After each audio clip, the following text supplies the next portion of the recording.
Hi guys, welcome back to my channel. In this video I'm going to show you how to make this really cute little watermelon slice.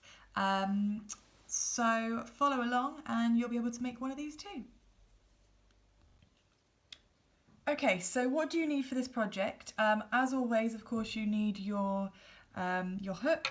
So I'm using a 4mm hook because that's what the size of the yarn calls for.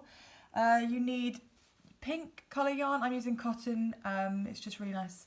I really enjoy working with cotton, but you can use acrylic or wool or whatever you like, and that's just for the middle bit of the melon. Then I've got a little bit of green for the outside of the melon, and then I've got some black for the pips, for the seeds of the melon. Okay, so let's get started. So of course the first thing you need to do is start with your pink yarn to make the middle of the melon segment or slice, and you want to start with the magic ring, and I have a video that goes into lots and lots of detail how to do this for beginners. This tutorial is suitable for beginners, but if you would like to see the magic circle or the magic ring in a lot more detail, then please check out my other video. Otherwise I'll show you how to do it now just a little bit faster. So you take your yarn between your fingers like this, you wrap it around your forefinger to make an X, you bring up the piece on the right hand side and put it over like that, and then just hold it with your thumb to keep it secure, and then just pull up this loop here and put your hook in it. So if it were a slip knot, you'd pull your finger out and you'd be done, but for the magic ring you just pull it tight there like that, and you chain one through that loop. Okay, so please check out my other video if you need to see that in a bit more detail. Okay, so the next thing you do is you make 6 single crochet, US terminology, double crochet UK, into the magic ring. So you just go under there through both of those. I'm holding on with my my thumb and forefinger, the tail and the ring itself. So go in there, pull up some yarn, yarn over, pull through, and there's 1, 2, 3, 4, 5, and 6. Okay, and then you take the tail of your magic ring and you just pull it, and that forms the circle. The stitches are now in a circle. So when I join here, go into the next stitch, it becomes a circle. So the next round needs to be an increase round. Again, I have another video that goes into lots and lots of detail about how you increase in a magic ring, and the kind of maths behind it all, but I'll talk briefly in this video as well about it. But if you want more detail, if you're an absolute beginner, please check out that video. Alright, so we're going to do an increase round, which means I'm going to do 2 single crochet into each stitch. This can be a bit fiddly, but if you just leave lots of room for yourself, so pull your stitches out quite like that, give yourself a bit of room, they should be easy to go into. Okay, so it's 1, 2 in one stitch. So we're counting up to 12 obviously because we started with 6 and we want 2 in each. So if you count up to 12, then you'll get there. So I'll just show you a couple more. So that's 3, 4. Next stitch, 2 more. It's going to bring us up to 6. So 5, 6, and then just carry on doing that until you have 12. Okay, so you should have 12 stitches now. The next round is also going to be an increase round, so you want to get your stitch count up to 16, which if you're any good at maths, which I'm really not, but this is just something I've learned, then you'll know you need to do 2 single crochet into the next stitch, 1 in the following, 2, 1, 2, 1, 2, 1, all the way around until you have 18. So I'll show you a couple and then I'll leave you to it again, and you can pause the video to catch up. Okay, so increase in the first one, so 1, 2, 1 stitch alone in the next one, in the next stitch, that makes 3, 2 in the next one, 4, 5, 1 alone in the next one is 6, 2 in the next one, 7, 8, and 1 in the next one is 9. So you just do that all the way around until you have a stitch count of 18. So 2 in the next stitch, then 1, then 2 in the next stitch, then 1 in the next stitch, then 2, etc. until you have 18. So I now have a stitch count of 18, and the next increase round is to get that up to 24, which means this time I'm going to need to do an increase in the first stitch, and then 1 stitch in the next stitch, 1 stitch in the next stitch, and then an increase, and then 1, 1, 2, 1, 1, 2, 1, 1, 2, all the way around until you have 24. So I'll show you a couple and show you what I mean. So, increase in the first one, 1, 2, and then 1 alone in the next one makes us up to 3, 1 alone in the next one makes us up to 4. So once I've got 4, because we're working kind of in multiples of 4, aren't we, at this stage. So once I've got 4, I know in the next stitch I need to do an increase. So 5, 6, the next 2 need to be on their own, 7, 8, and the next one needs to be an increase, and then 1, 1, and then increase, and then 1, 1, and then increase, 1, 1, until you have a stitch count of 24. So now I have 24 stitches. The next one up is 30, so it's your 5 times tables you need now. So we start with an increase in the first, and then in the following 3, you're just doing 1 single crochet until you have 5 stitches, and then it's 5 again, 5 again, 5 again, 5 again, until you have 30. So I'll show you what I mean. So increase in the first, going to be 1, 2, 1 single crochet in each of the following 3. It's going to make 5. So 3, 4, 5. And again, increase in the next one, 6, 7, 3 individuals in the next 3, 8, 9, 10.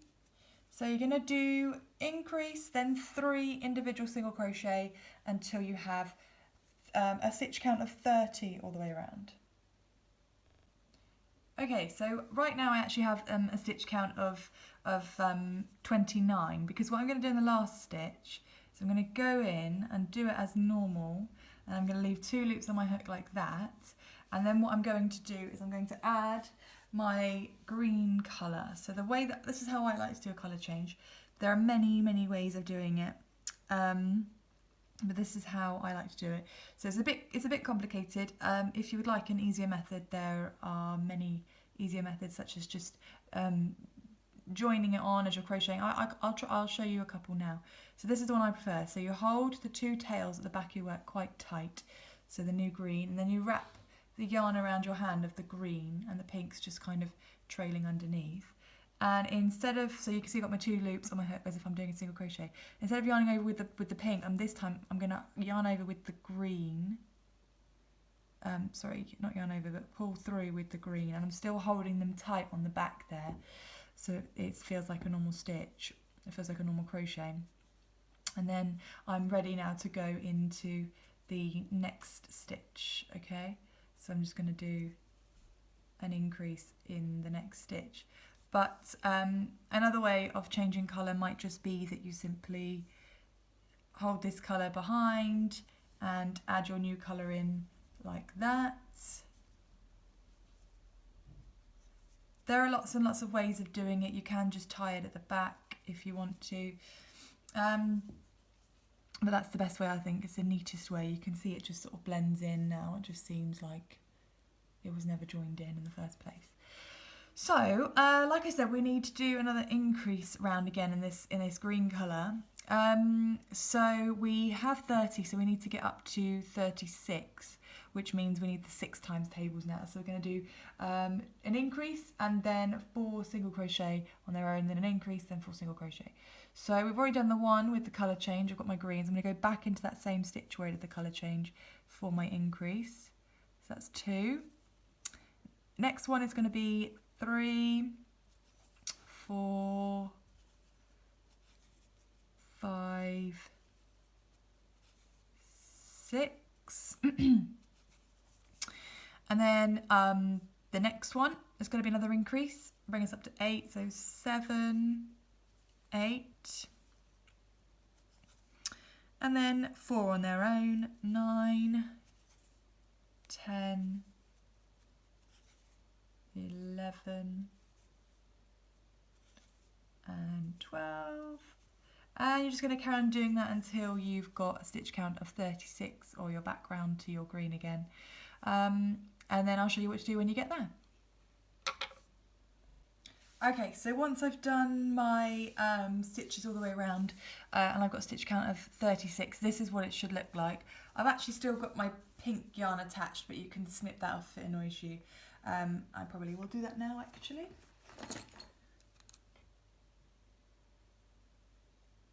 I don't really need to leave a very long tail because it's not going to be used for sewing, so there we go. We're now unattached from the pink. I'm going to keep the green attached for just a second longer, just so drop the scissors, just so it's secure for now. So I should have mentioned earlier, you need some kind of a needle for this project as well.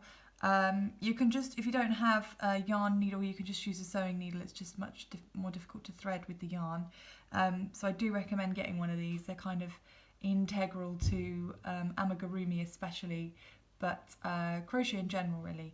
So yeah, so you'll need one of those, and obviously your scissors as well. So I'm going to get a length of black yarn. I always overestimate, but I suppose it's better than underestimating. Can't find the end. So I'm just going to get a length of black yarn and snip it off. So I'm just doing that much, whatever you think you need to do the seeds basically. I'm just gonna, whenever I'm not using, I'm still in the middle of a project, but I'm pausing for a second, I just pull it out like that so I don't lose the end.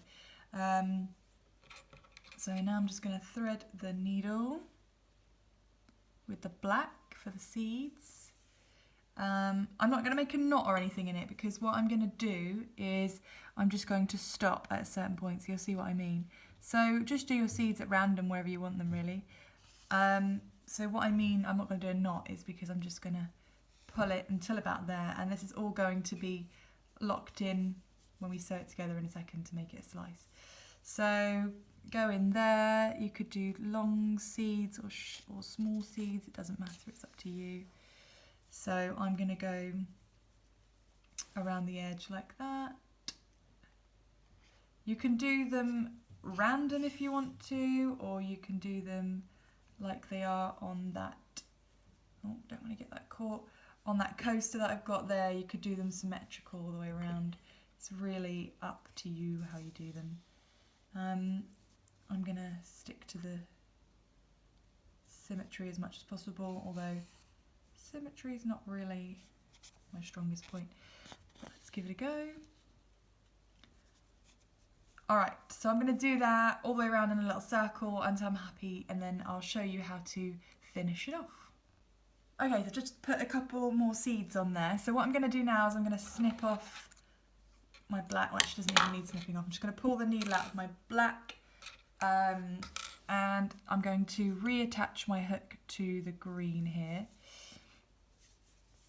And I'm just going to slip stitch, and all that means is you put your hook in, pull up some yarn, and pull it straight through again, like that. Just going to do a single crochet, chain, sorry, so just like that. And then all I'm going to do is I'm going to fold it. I'm just going to get all the tails in. So I'm just going to stick all that, hold all that there with my thumb. And then I'm just going to, and that almost works as a stuffing, so you don't need to use any stuffing. And then I'm just going to fold it in half like that. And all you need to do now, you can do this with a needle if you want to, and sew it closed if you wanted to. But I like crocheting personally, so I always try to crochet where possible. So what I'm going to do now is I'm just going to go into that stitch there, and then into the corresponding stitch on the side. So I'm like doing it double in a way. grab some yarn, pull it through both, it's a bit stiff, and then pull it, oh damn it, I dropped it. Let's reattach. And then pull it through. That one, that was quite stiff. Let's try another one and see if it's a bit easier.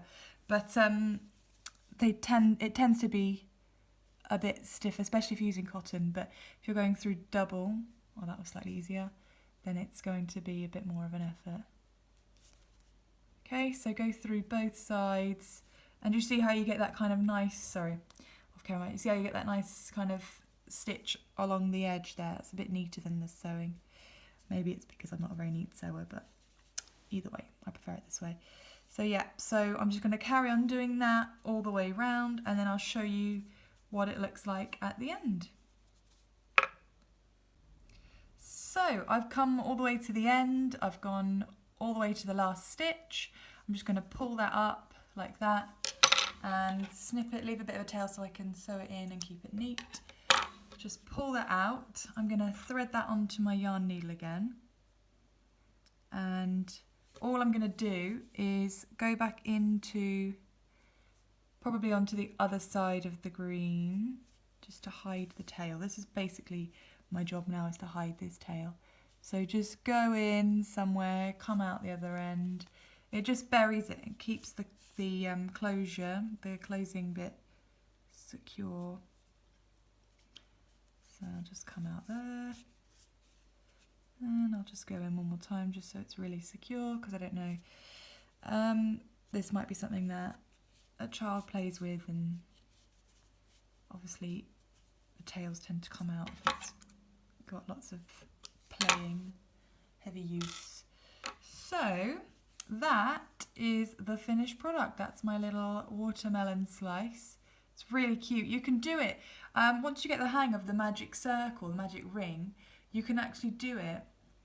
Really, you can make a really big one, or if you use chunky yarn, you can make it really, really big, and almost make it life-size watermelon. But I think that's really cute, and it's a really quick, easy little project that you can do. That, you know, and you can give that to somebody as a little gift.